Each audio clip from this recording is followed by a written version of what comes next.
Prashakya, I think you are muted. Yeah.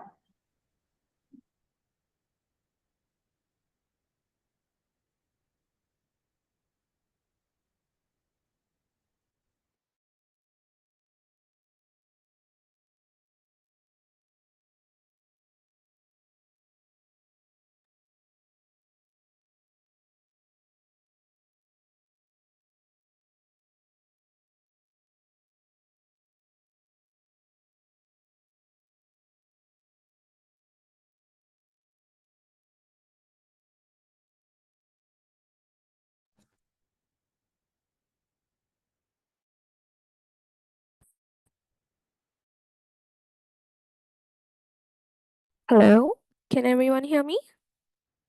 Yes. Yeah, Okay, sure. You can perfect. hear me. Okay. So a quick hi to everybody joining. I hope you all can hear me. We're just waiting for everybody to join in. Meanwhile, you all can put it on the chat where you all are from.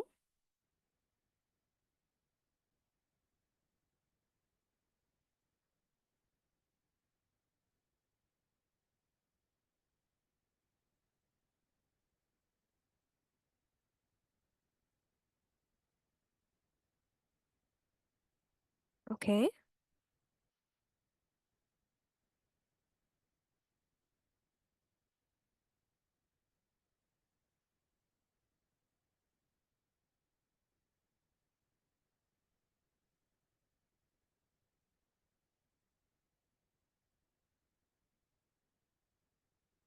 Hello, Jaya. Hello, Jason.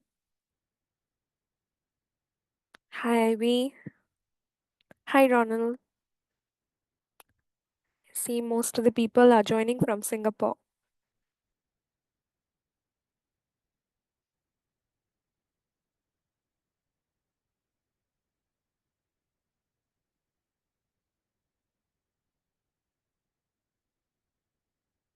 Okay.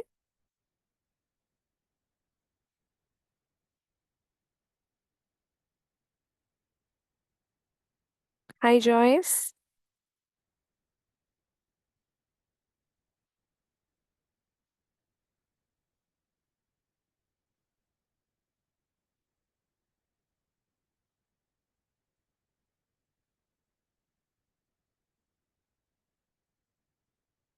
I think we'll just wait for 2 more minutes. If we do have anybody joining, we can proceed with the webinar then.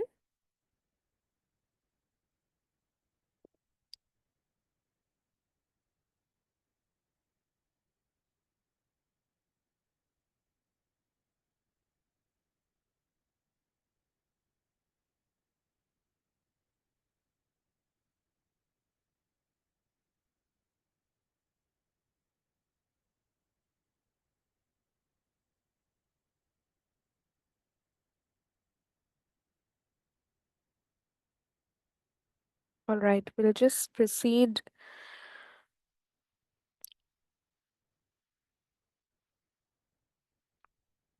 All right, begin to start the webinar. Before that, I'd like to introduce Dr. Charles Phua, who's one of the faculties for the program. He's going to be taking you through a quick overview of what the program is going to be all about. I'm just going to quickly share my screen.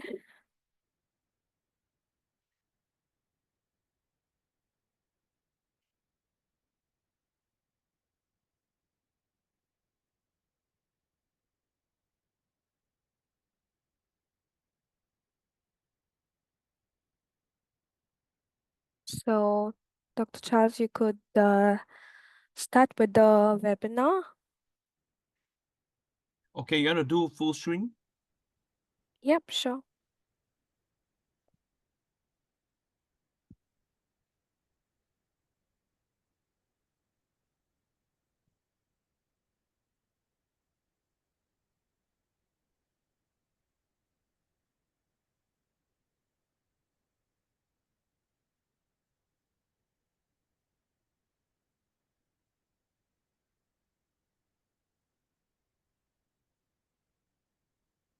Are you doing the full screen? Yeah, just sharing a full screen.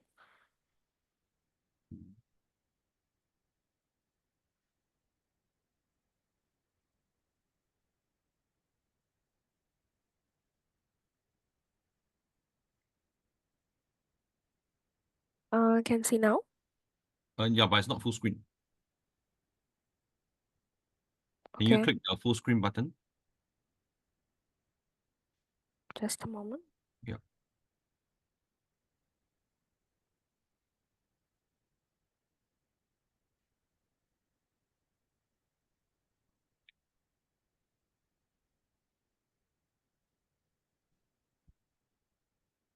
Is this a full screen button? I mean,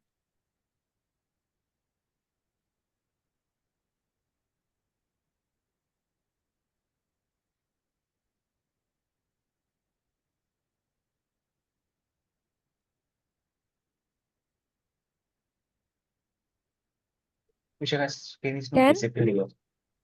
I just did the full screen. Is it visible now?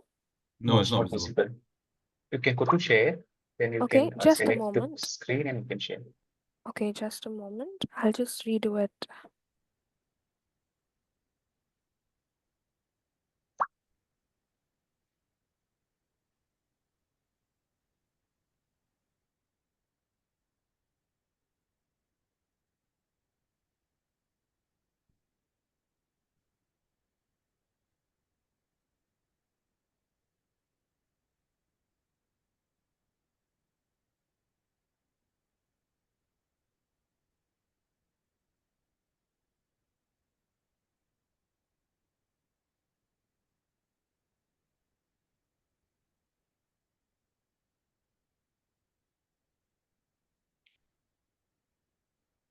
Just a moment. I'm just resharing the screen. Vishakha, you would want me to share the screen? Yeah, Saloni, do you have the slides? Mhm. Just let me know if you want to. Yeah, I think I'm good to go. I mean,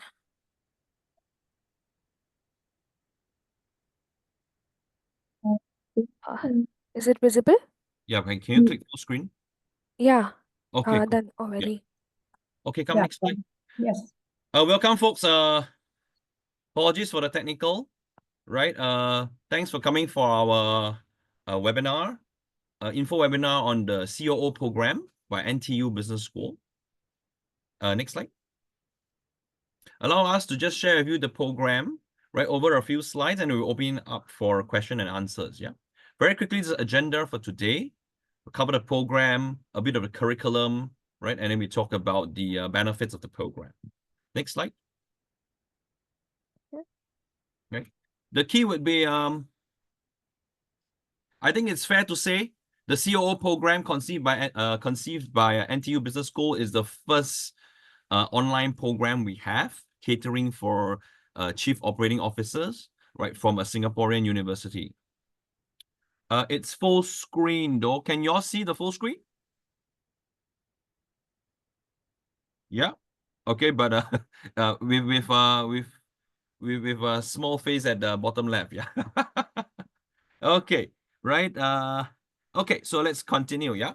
Okay, we realize there's a market gap, right? We have run successfully chief strategy officer, chief data, chief tech, right? And we realize there's also market gap. There are COOs and COOs wannabe who likes to get more formal training, right? So Emeritus collaborated with NTU Business School to kind of deliver this inaugural chief operating officer program. Yeah, focusing with more APAC MENA market, right? Because NTU is kind of focusing in that aspects. Think about it. Where does the COO lie? COO terminally law is the number 2 in a company, right? Besides understanding strategy, it really is about operationalizing strategy, right? And that would often mean many different cross-functional expertise that the COO needs to know. Yeah.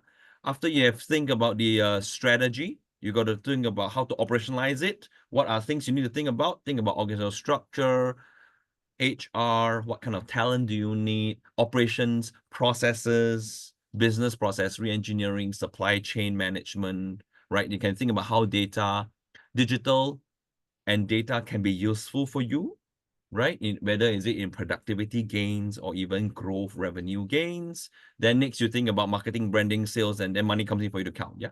A COO is almost like the default number 2 most of the time in various classes of sizes of companies. Therefore, a COO needs to be experienced and cross-functional, and that's how we conserve this course, right? It is a online course with asynchronous learning from faculty content. Yet it is not a typical online course where you're left alone and just you and the slides. Yeah, that'll be quite boring. We also try to add the synchronous component, and that's where me as well as faculty will run live sessions. There will be sessions where faculty runs for you to clarify content, ask tough questions, etc. And me as your success coach, I will be with you most of the time, unless faculty is with you, for you to ask the different tough questions. Predominantly two types of tough questions. I think the first one would be content clarifications of what was shared by faculty on the online course itself. Secondly, and the toughest questions will likely be, how does this apply to my context? By that, I mean, many learners will be from different countries, different industry sectors, etc. And that application question is always the golden question because it involves learning across sectors. Sometimes certain things work in certain sectors, and that will give you inspiration for how you could creatively adapt it to your context. Yeah, and that's where we design this as a senior exec program. And most people who come in will likely be 20 years or more experience in industry. That has very much been the case for the other programs that we've been launching so far. Okay, next slide. Right, one slide down.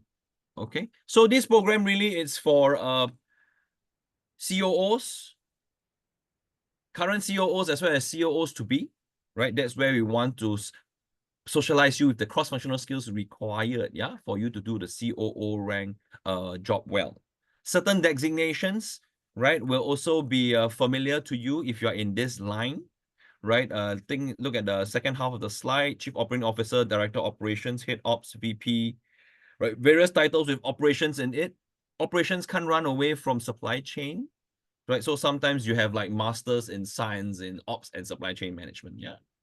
Right. The difference between our program and a master's program is we designed the program for senior execs.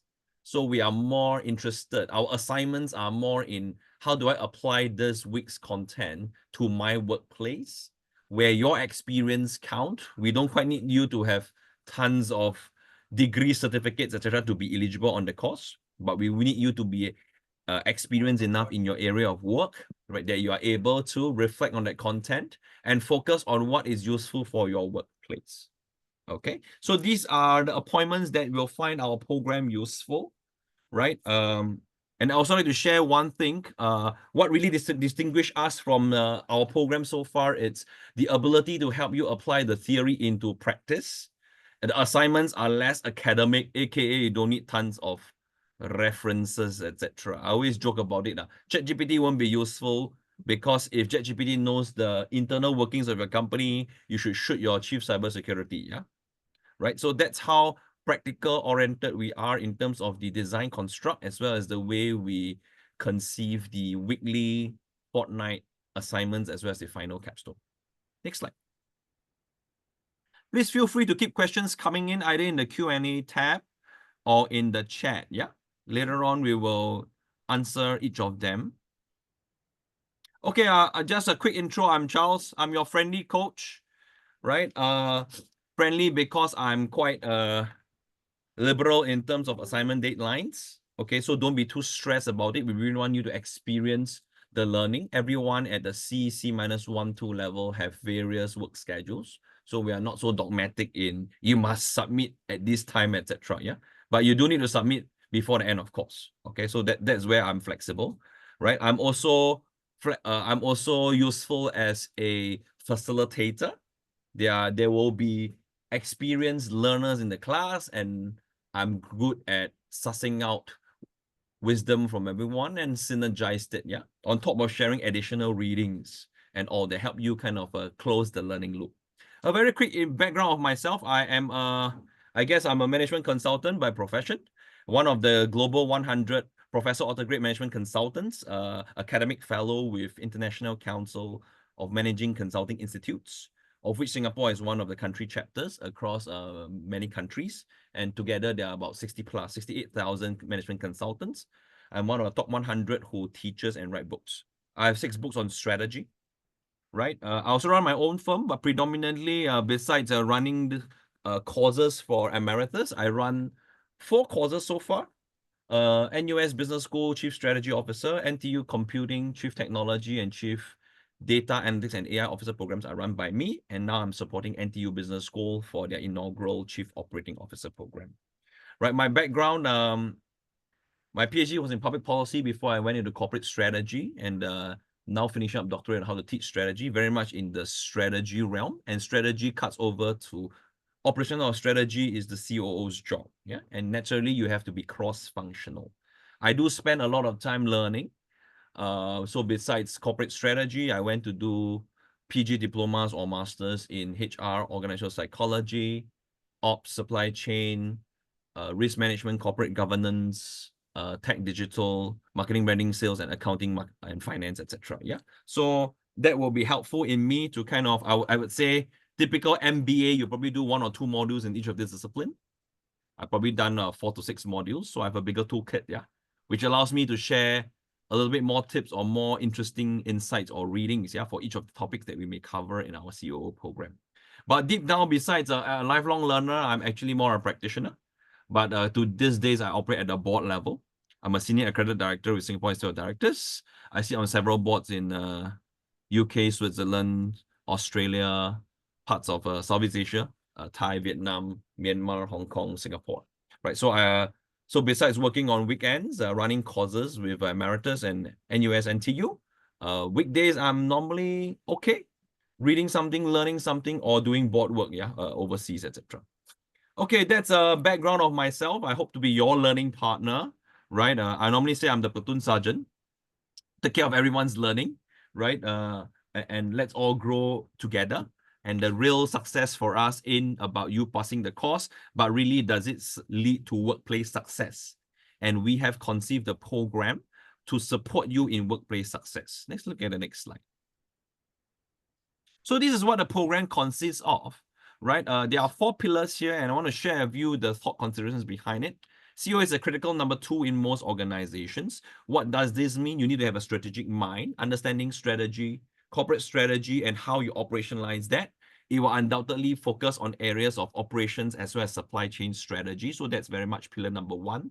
COO as a strategic catalyst in an organization.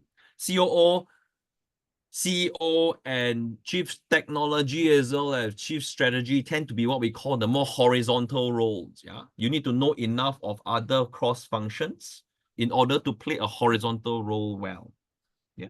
Pillar number 2 goes into the operations of a COO, right? A COO can't do your job well without understanding numbers. A big part of the operating expenses in the income statement, it's from COO, okay? And in this age of data-driven, right, understanding how data is important, how you can analyze data, what kind of analytics. We know there are 4 levels of analytics: descriptive, diagnostic, predictive, and prescriptive, right? How that helps you in decision-making as a COO to be more data-driven and more precise, beyond the gut feel. Right, and pillar 3 on the right side looks at the how technology could help you as COO to lead better. Well, it's not a CTO course, so you're not expected to do a digital transformation. But a tech-savvy COO will be able to look at the possibilities of tech and how that help us either increase revenue or decrease operating expenses, etc., both of which lead to more profit margins. Yeah. Finally, at the pillar 4, right, is really about the COO in action, how you future-proof yourself, your organization, etc., from the talent to the agile leadership, change management, etc. Leadership is a skill, right? Change management only happens if it happens at various different levels. Direction can be from the top, but ownership needs to be at different levels, right? Therein lies communication is important. And finally, we will cover the hot topic of the decade or decades to come, which is ESG. How do you lead in a green economy? A green savvy COO, what does it look like? And how could you influence your company, right? Whether small, medium, large, local, large, or MNC class, right? Towards the climate change demands of ESG, etc. Okay, therein lies our curation of the curriculum. But I want to share with you just two points. What has made our Emeritus Senior Executive programs, of which I have 4 programs, successful with our APAC MENA audience. Sometimes we even have people coming in from continental US, Latin America, Africa side as well. What really made them came in, it's the theory and practitioner who combined forces together to curate the content itself. Therein lies, take a look at the faculty. We have both practitioner as well as academics. Both are strong in their own way, right? Being able to fuse the best of theory and practice is, I think, one strength of our curriculum.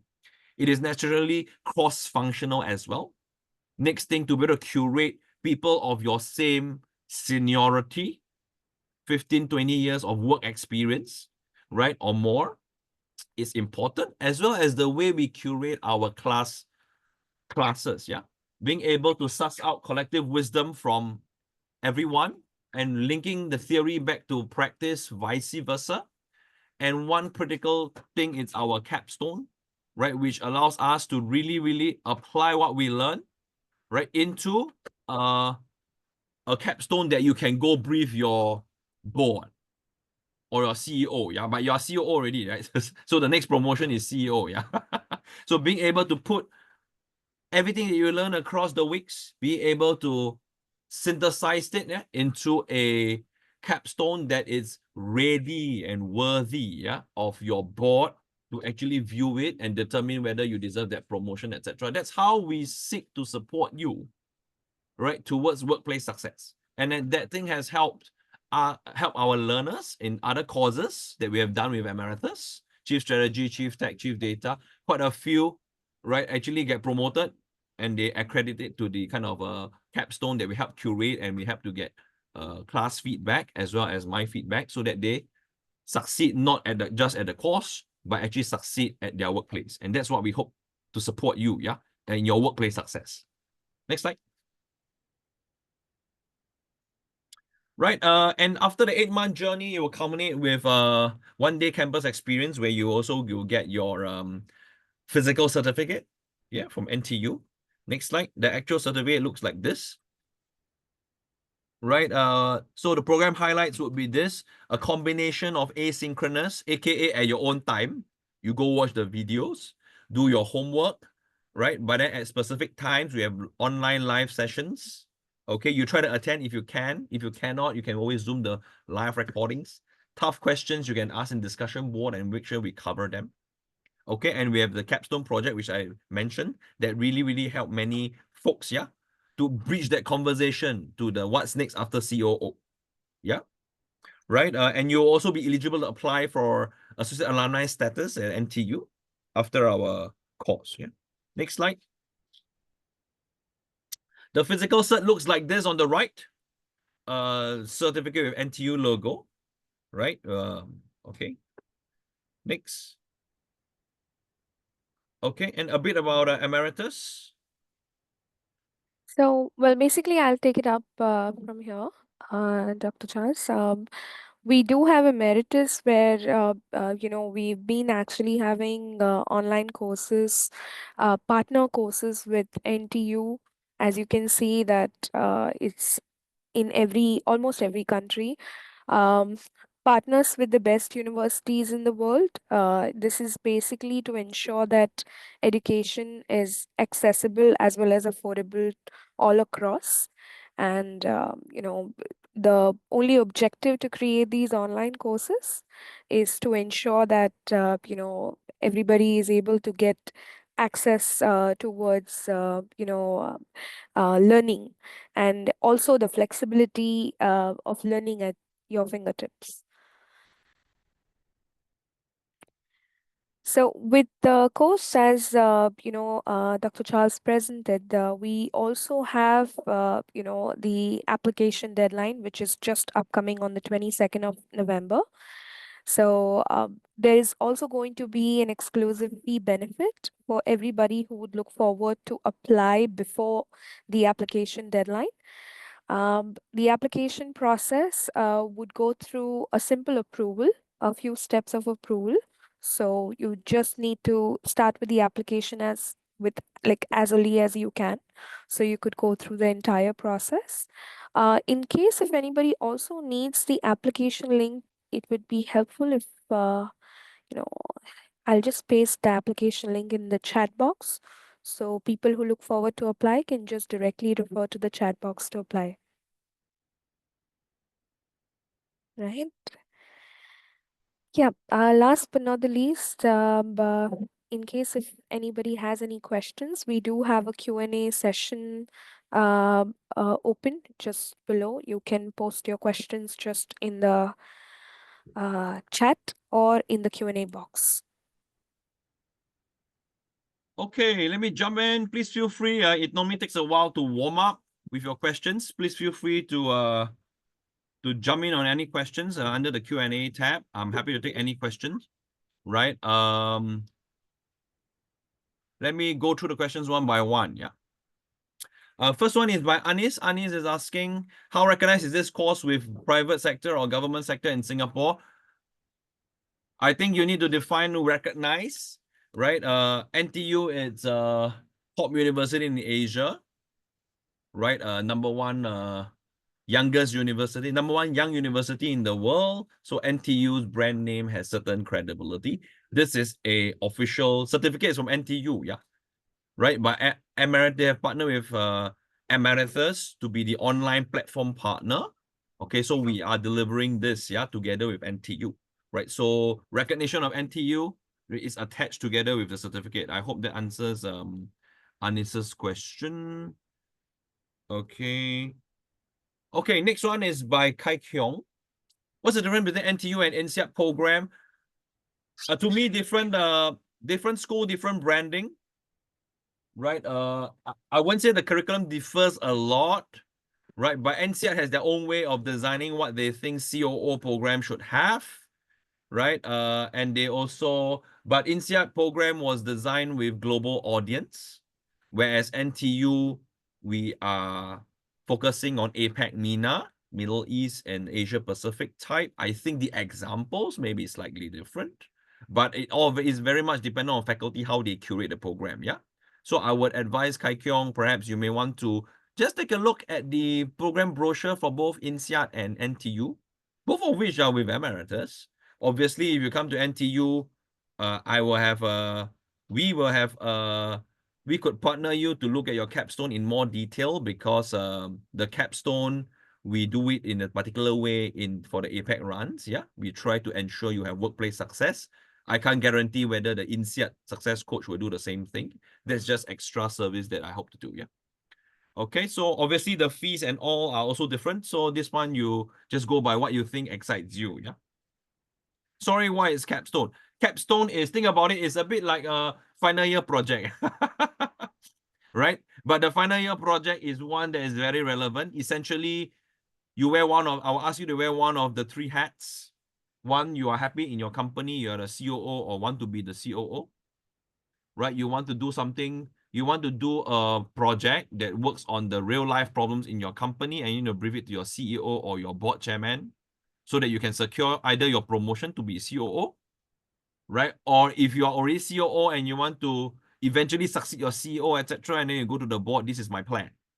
I don't just a strategy plan, but how do I execute it, operationalize it so that the money really comes in, yeah, into the company. So that's one hat you can wear. A second hat you could possibly wear, it's you already hit the ceiling, you're CEO of this company, you may want to, in order to get the group level COO job, you may need to jump ship to another company. I would say wear that hat for that company and use the insights that you have got from your capstone project, right, for your interview itself. Okay. A third possible hat could be your COO, and you may want to have an idea, a startup business idea, etc., right? And then you want to find partners so that you could be the startup COO, and someone, it's either the chief marketing or chief tech, etc. Right? These are one of the three hats you could wear, yeah, in doing your capstone. Essentially, it's a real project, right, that can hopefully secure your workplace success, whatever that means to everyone. To me, is the delta, yeah? From here, jump to here, right? And use the course to help you in that jump, okay? I'm looking at Jason Wong's question. looking at SMU CEO course and NTU COO course, what will you see the difference in skill sets between COO and CEO? Well, I like to share that both are horizontal. CEO probably has a little bit more leverage in the strategizing part, whereas COO is stronger in the operationalization, both of which needs to be horizontal. Both are run with Emeritus, right? But one is NTU, one is SMU. I can't comment on the other course, but please feel free to check with others who have attended a CEO course. I'm always biased, right? Because I only do the NUS and the NTU course.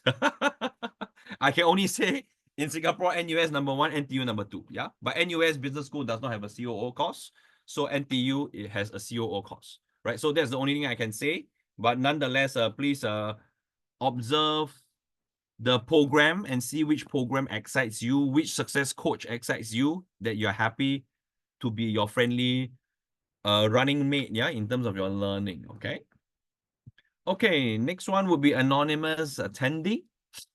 Engineering consultancy firm, engineering inspections and blah, blah, blah, consulting project MME, this course would be useful for such an SME. I think the simple way to look at it is this course is designed for any industry sector. Ask yourself, which COO does not need to understand operations business processes? Which COO does not need to understand how money works? Does not need to understand ESG? Does not need to understand risk management? Does not need to have some sense of data analytics and how tech can be useful in our operations?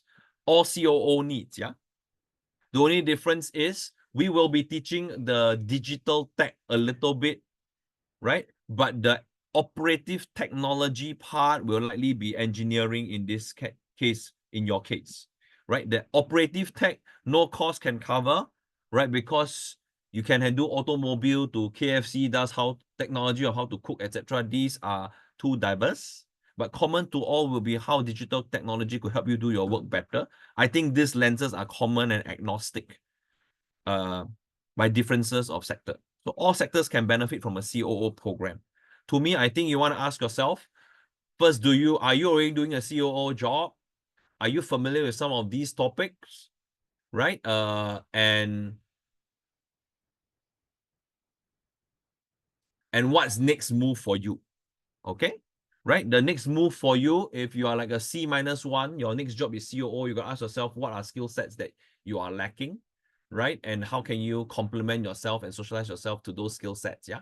And how could you perhaps with the capstone be able to crystallize your thoughts and your learning and focus on your company and see how can you have that breakthrough, yeah, innovative breakthrough, something that you can pitch, right, to your bosses to secure that actual promotion, yeah, in your engineering consultancy firm.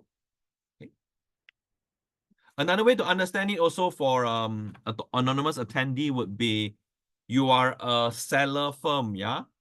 As a COO, in the COO course will help you better understand the buyer's firm, the firm that you are supporting, your engineering consulting, right? You're supporting a particular firm, which are likely doing all your lifts, which needs services of lift, escalator, etc. Understanding how the COO operates helps you better deal with the COO as well. That's another way to think about it. Okay, the comprehensiveness, yeah. What this means is you are better able to think about how to do things faster, cheaper, and better. Okay. Okay. Any more questions? I believe there was one question. This course is designed for 8 months, yeah? Right? So we deliberately kind of pace it out for you, so it's very hard to expedite it, right? As much as some people want to expedite it, some people also want to take it slowly because if it's too fast, they cannot cope. Yeah, both their job as well as their learning, okay?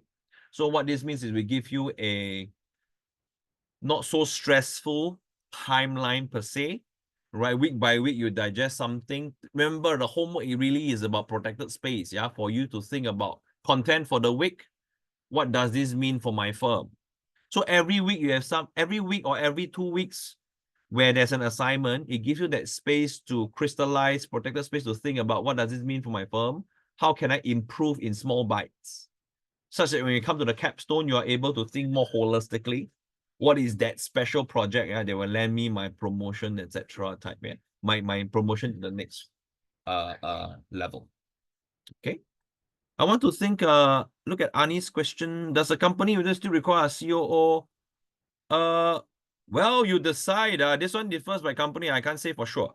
But most companies, most startups with two founders, you likely have a very techy guy, which plays the CTO, and the very outgoing guy, which plays the chief marketing of sorts. Whether the CTO is the CEO depends. Whether the chief marketing is the COO depends. But whoever runs the company likely is the COO. Okay. I will think from just now, our friend, I think Jason, yeah, comparing CEO and COO, the overlaps of content, there are some overlaps, yeah. Okay, because the COO is default the alternative to CEO. Okay, so the demand of COO is pretty high, the COO, Chief Operating. Okay, so I won't think the skill sets are too different. Okay, but you ever ask yourself now whether anyone whether you want to go for a CEO course, and most CEOs actually may not want to attend courses. Yeah, think about it, because they think they are the best guy already. Yeah, so I tend to take more the functional ones. Yeah, Chief Strategy, Chief Tech, Chief Data, Chief Ops. At least there's some upward. Okay, so that's how I think our workplace, capstone, etc., could be useful for you to kind of secure that promotion part. Okay, I'm looking at Kenneth. Kenneth's question: can you help elaborate on global supply chain strategies? Really more relevant to the I'm right that is usually more relevant to manufacturing industry. Okay, think about it. Yeah, if you think about a value chain analysis, what happens? Yeah, normally raw material, then inbound, outbound logistics go into the factory, manufacturing, right? I manufacture, etc. Then I start going into outbound logistics go into the distribution center, and then go to another country, perhaps go to that country's distribution center. Then eventually, outbound logistics go to the retail, and then finally it goes to the consumer who is paying. Make sense? This is the value chain analysis that Michael Porter talked about. Right? Think about global supply chain. You realize many things are actually people who own supply chain earn a lot, right? Because whether it's from raw material to factory to local distribution to your target country distribution, etc., all the inbound, outbound logistics all need logistics costs. So the larger thing about global supply chain strategy, you got to ask yourself, what are smart ways to do your global supply chain for different parts of your supply chain? Which are when you add in the cost factor, talk about your supply chain network design, supply chain resilience. If you think about network of supply chain, if one part has problems, raw materials don't come, how do you build resilience? You need backup, etc. Right? All these to me are supply chain considerations, okay, of how you design your supply chain. Okay, so I think everyone needs some form of supply chain. The ones that don't, especially the manufacturing, yeah.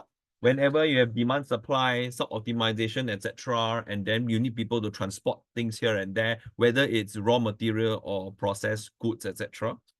All these touch on supply chain. Perhaps the companies that are doing pure services, like consulting firm, got no supply chain strategy, okay? But you are likely helping. If you're a service firm, you are likely helping certain manufacturing firms, etc., right? At some point in time, okay? Right, with supply chain strategy thinking, etc. Yeah, I hope that answers Kenneth's question. Yeah, please feel free to ask a follow-on question. Okay.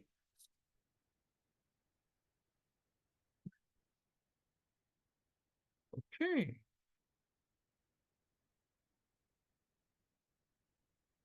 Any more questions, folks?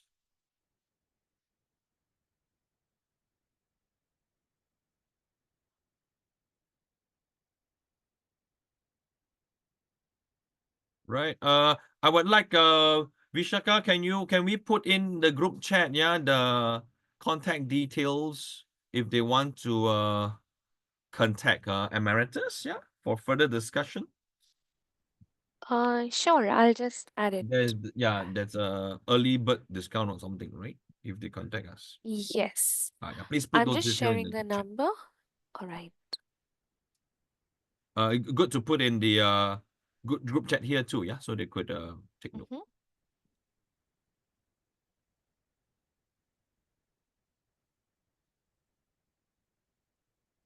I have added the number in the chat box. I hope everyone can see it. Okay. And there's also an application link. So for anybody that directly looks forward to apply, they can just directly start with the application. Okay. Right, please do save the number and that application link. Is there a way to there's some benefit for attending this webinar, right? Yes. Yeah. So they will there's know it when they email Ankit. Yes, Ankit. Yeah. So please use the email that you used to register for this webinar to email Ankit, yeah, in the WhatsApp group chat, as in the group chat here, and then that could help you activate the kind of benefit for attending this webinar. Yeah? Could I get Ankit to reply on the payment thing? Yeah. I have Said's question. Biggest challenge facing supply chain professionals today.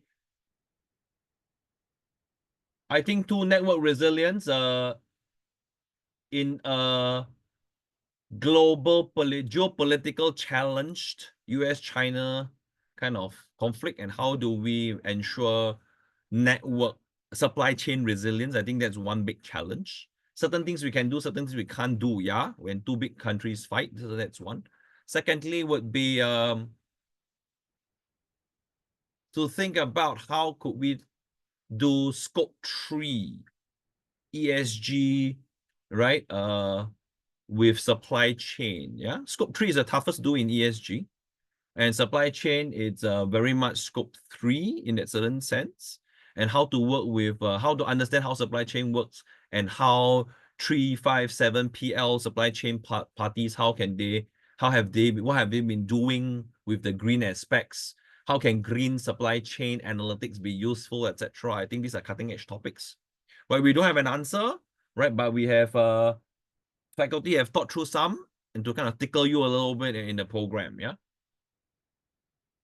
The real answer has to be customized to different firms, right? That's why we normally talk about concept frameworks. Have you apply to your workplace? Yeah, the application is the key, right? If not, you just grab a textbook and read yourself. But the real thing is how you apply it to your workplace, having more friends to discuss, get inspiration, etc. I'm here around to kind of help you answer some queries as well. Let's learn together. Okay, I think that will be more useful in what we can better offer versus you just buy a textbook and read yourself. Yeah. Okay, thanks, Jason. I think Ankit will reply you.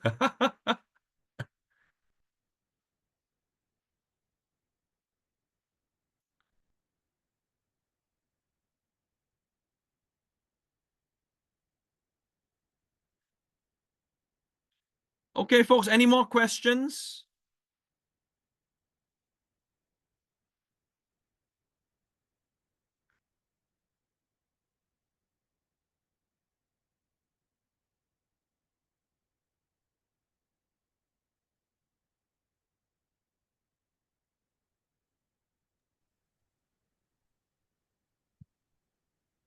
Guys, do we have any more questions? Just to write on Shock's question. Yeah, I think you want to check your DBA. Most DBA coursework, they want their own courses, etc. Yeah, rather than transfer credits. Okay, so it'll be useful. I think we would be able to help you tickle your minds to get clarity, right? Because some DBA definitely there are some that are like direct thesis type. You need to apply to your workplace. I think the capstone, how you conceive it, may give you more clarity on what you want to do in your DBA. Yeah. Okay, so I think that's how we could support you in the thing. But DBA coursework tend to be low, mostly research methods, etc. type, and then a few courses. Varies by university nonetheless. But most of the time, because it is not many courses, it's not a PhD, yeah. The difference between a DBA and a PhD, right? It is also the coursework requirement as well as the DBA thesis is more practically oriented. I think our capstone would be able to help you a little bit because we are also practical oriented. Okay, so I hope that that answers your question.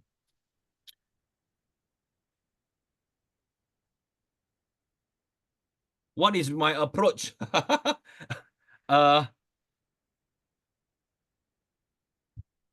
I can share my views, but I don't represent the NTU business faculty, okay? Right, and NTU Business School, they will curate the week for the module 8, yeah, for ESG considerations for COO perspective. So I'm the one to step on their kind of mandate. My personal perspective of sustainability, very simple. It has not reached profitability yet. Right? Sustainability, everyone is talking about it. It's an intellectual problem. It has not burned our house yet. So everyone is doing it in a more piecemeal manner. ESG is done as ESG reporting. It's called reporting for compliance. When people ask you to comply what you do, you tick the box and do enough to comply. You won't do extra. So I really think looking forward, the right approach for ESG, sustainability, whether in supply chain or any country, sorry, any firm or sector really needs to do two things. One, as you need to think about business model innovation with sustainability fused into your business model innovation. That's something the CEO, COO, chief strategy should all think about, right? How to make sustainability profitable, I think is a golden question, right? That there are at least two ways to look at it. Increase revenue. How do you make various customer segment, whether B2B, B2C, more willing to pay? It will differ by type of sector, right? 5% in a real estate and a 5% in a FCMG is different absolute value in price point. Okay, it will vary by country, market, as well as sector, right? So that's the willingness to pay question. The only smart way to do willingness to pay actually is you must give people more value, right? Value that they don't normally get. Then that value includes green plus something else. That to me is one way to think about it. Secondly would be how being green, right, help you increase productivity. There's some aspects of motivation of stuff, but that's not very big, right? But I think what I have been thinking about these days is how the tech dividends from going digital helps you increase revenue, more customer segments, customer experience, etc. type, hopefully repeated customer, upsell, cross-sell, etc. That gives you certain increased revenue, as well as how digital could help you do productivity gains, whether is it HR, ops, supply chain, finance, analytics, right? There's always some aspects of that could give you some cost savings, increased revenue, cost savings. All these equals to more profit margins that you could think about to invest in green, right? So the investing in green part needs money. That's the problem. The maturity of technology, of green technology, is not quite there yet. So per unit cost is higher. It will take time.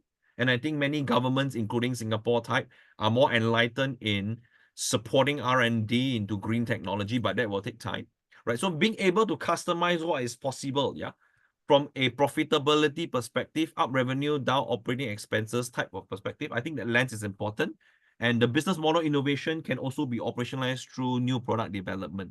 Think about it. Green products ain't too new, yeah? The question is how you do it, right? Just what? Early 90s, Body Shop products. It was also a green product. They said no animal testing. The founder, Dame, who passed on, right, was very bold in doing that. Green was fused into their business model innovation. Right, today it is a good brand that people still buy and willing to pay more because of all those green values, pro-animal in that sense, yeah, right? Not so much carbon, etc., but the how you talk about E of the environment is very big, yeah, from biodiversity, animals, water, right, carbon, etc. The E is actually quite wide, yeah. So there are many ways to do E, okay, and I suspect with marrying with technology, digital dividends allows us to have enough cash, yeah, to look at how to do green properly. Okay, so that's my personal take, yeah, Syed. Don't represent NTU Business School. Okay, any more questions, folks? We should don't hold you back on a Thursday. Thursday is quite near to Friday, yeah. We're between you and happy, yeah, and happiness, okay. But but I hope to assure you that if you do enjoy learning and you have a real workplace problem to work on, and you hope to get some inspiration from our course, right? Coming for a 1 hour learning session on the weekends will be an enjoyable one for you. Yeah.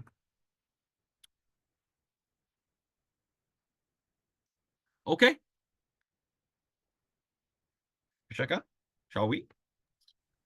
Yes, if we don't have any more questions, we can just wind up the session, guys.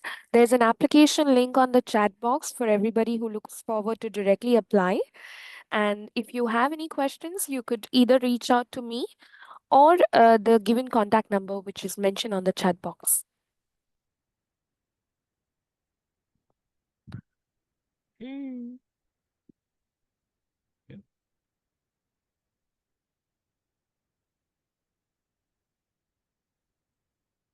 Okay, folks. I'm happy to put my link in here as well. Can contact me, but don't ask me too tough questions, yeah, on the LinkedIn. Okay, but feel free to keep in touch. If not, folks, that's it. Thank you very much. Hope to see you in the course. Meanwhile, have a good school holidays for those who have kids. If not, the festive season, yeah. Okay, if not, thank you very much. Bye-bye. Thank you, everyone.